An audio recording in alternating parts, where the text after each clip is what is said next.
Hello students, आज हम कर रहे हैं 8th क्लास की ज्योग्राफी का second chapter land, soil, water, natural vegetation and wild life resources. तो ये एक स्टोरी दी हुई है, देखिए मैं अभी आपको बताती हूँ। छोटा सा गांव है तंजानिया में। तंजानिया कहाँ है? अफ्रीका में। और वहाँ पे एक लड़की है मम्बा, जो रोज़ सुबह उठकर पानी लाती है और उसको पानी लाने के लिए बहुत दूर तक जाना पड़ता है और कुछ घंटों में वो वापस आ पाती है। और फिर उसको जब वो लौट कर आती है तो अपनी मम्मी की हेल्प करती है, भाई के लिए हेल्प करती है, जो जानवर उसके यहाँ हैं जैसे गोट, उसकी देख रेख में। All her family own a piece of rocky land around a small there small hut. और जो पूरा परिवार है वो एक रॉकी लैंड पर, यानी जो पथरीला इलाका है, वहाँ पे एक छोटी सी हट बनाकर रहता है। और जो मम्बा के पिताजी हैं वो कुछ खेती करते हैं, मेज़ की और बीन्स की। लेकिन बहुत मेहनत करने के बाद भी उनके पास उनकी रोज़ी रोटी जो है पूरे साल की, मतलब इनफ नहीं पड़ता, उनको पूर्ति नहीं होती है हर चीज़ की। दूसरे हैं पीटर। एक तो मम्बा की स्टोरी हो गई, दूसरी है हमारे पीटर की स्टोरी। तो Peter lives in the heart of sheep rearing region in New Zealand. ये कहाँ रहता है? न्यूजीलैंड में रहता है अपने परिवार के साथ। और इनके यहाँ वूल प्रोसेसिंग फैक्ट्री है। इनकी जो फैमिली है वो जो ऊन की उत्पत्ति करती है, मतलब ऊन का उत्पादन करती है। Every day when he returns from school, रोज़ जब वो अपने स्कूल से आता है तो वो देखता है कि उसके जो चाचा जी हैं वो भेड़ों की देखभाल कर रहे हैं। Their shipyards is situated on the wide grassy plain with hills in that far distance. तो उनका उनका घर कहाँ स्थित है? उनका घर स्थित है ग्रासी प्लेन्स में। ग्रासी प्लेन्स यहाँ पे, जहाँ पर बिल्कुल सपाट ज़मीन है और हरियाली है। It is managed in the scientific way using latest technology. Peter's families also grow vegetables through organic farming. और जो पीटर की फैमिली है वो सब्जियाँ भी उगाते हैं ऑर्गेनिक फार्मिंग के थ्रू। तो ये मम्बा और पीटर की दो स्टोरी हैं और दोनों अलग अलग पार्ट में अलग अलग तरीके का जीवन जीते हैं। The difference between of the difference in the quality of land. तो एक तो ये पहाड़ी चोटी पे रहती है मम्बा, और ये जो रहते हैं प्लेन सरफेस पे रहते हैं, ग्रासी लैंड।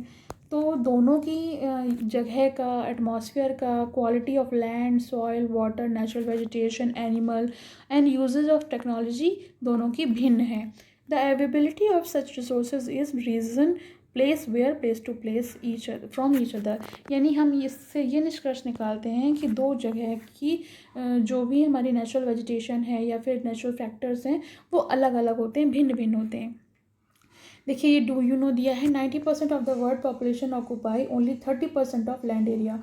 यानी 90% जो हमारी दुनिया में जो पॉपुलेशन है उसको केवल 30% लैंड एरिया ही मिलता है रहने के लिए, ऑक्यूपाई कर पाते हैं। The remaining 70% of the land either sparsely populated और अनहैबिटेड।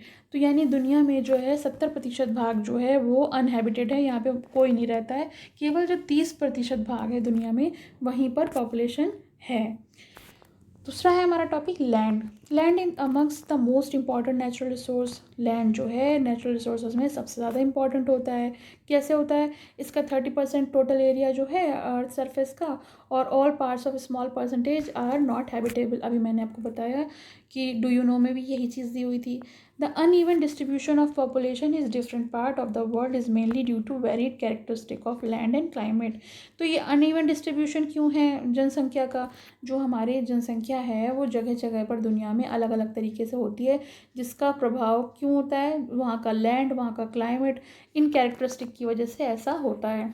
The rugged topography, steep slopes of mountain, low lying areas susceptible of water, logging, desert area, thick forested area are normally sparsely populated और अनहेबिटेड।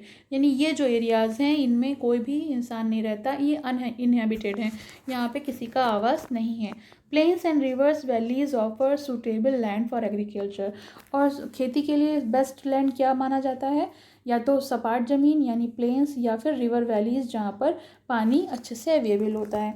Hence these are densely populated area of the world. और ये जो area हैं वो बहुत ज़्यादा घनी मात्रा में जनसंख्या इनमें पाई जाती है, तो ये डेंसली पॉपुलेटेड एरिया कहलाते हैं वर्ल्ड के। Land use. Land is used for different purpose such as agriculture, forestry, mining, building houses, road and setting up the industry. तो हमारी जो ज़मीन है वो अलग अलग पर्पस के लिए इस्तेमाल की जाती है, जैसे कि खेती है, जंगल है, माइनिंग है, बिल्डिंग हाउस यानी घर बनाने के लिए, सड़कें बनाने के लिए, इंडस्ट्रीज सेटअप करने के लिए लैंड यूज़ किया जाता है। Can you list out the different way which Mambas and Peters family use their land. तो आप लिस्ट आउट कर सकते हो कि मंबा और पीटर की जो फैमिली है वो अपना जो लैंड है वो किस तरह से यूज़ कर रहे हैं। The use of land determined by physical factors such as topography, soil, climate, minerals, availability of water. और जो लैंड का यूज़ है ये भी डिटरमाइन करते हैं फिजिकल फैक्टर पे। फिजिकल फैक्टर क्या क्या होते हैं, जैसे टोपोग्राफी, वहाँ की मिट्टी कैसी है, क्लाइमेट कैसा है, मिनरल्स कैसे हैं वहाँ पे, खनिज पदार्थ कैसे मिलते हैं, पानी की अवेलेबिलिटी कितनी है वहाँ पे। Human factors such as population and technology are also important determinant of land use pattern. और जो पॉपुलेशन है, ह्यूमन फैक्टर्स में जो पॉपुलेशन और टेक्नोलॉजी है वो भी डिटरमाइन करती है लैंड यूज़ पैटर्न को। मतलब कि किस लैंड यूज़ जो भी लैंड यूज़ हो रहा है वो टेक्नोलॉजी और वहाँ की पॉपुलेशन पर भी निर्भर करती है। Land can also be divided on the basis of private land and community land. Land को हम दो भागों में बांट सकते हैं, एक तो प्राइवेट लैंड में, एक कम्युनिटी लैंड में। तो प्राइवेट लैंड क्या होता है, जो किसी एक इंडिविजुअल द्वारा ओन किया जाता है, खरीदा जाता है, उसे हम प्राइवेट लैंड कहते हैं। उस पर केवल उसी का राइट होता है और किसी का राइट नहीं होता है।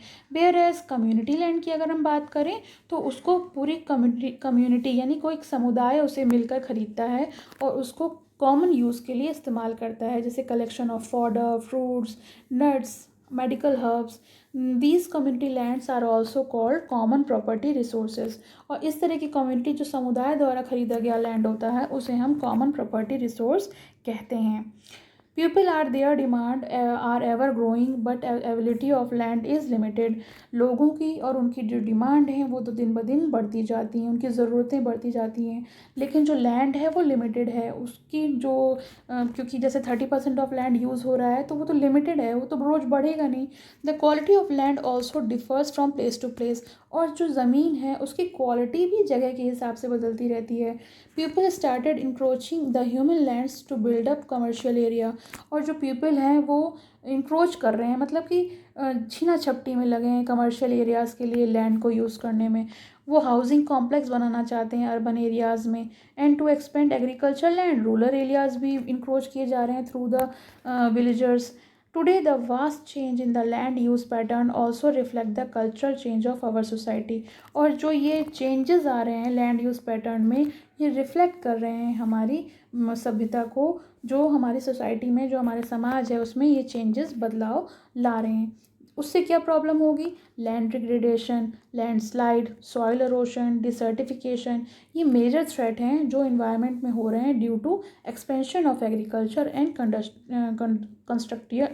Constructional activities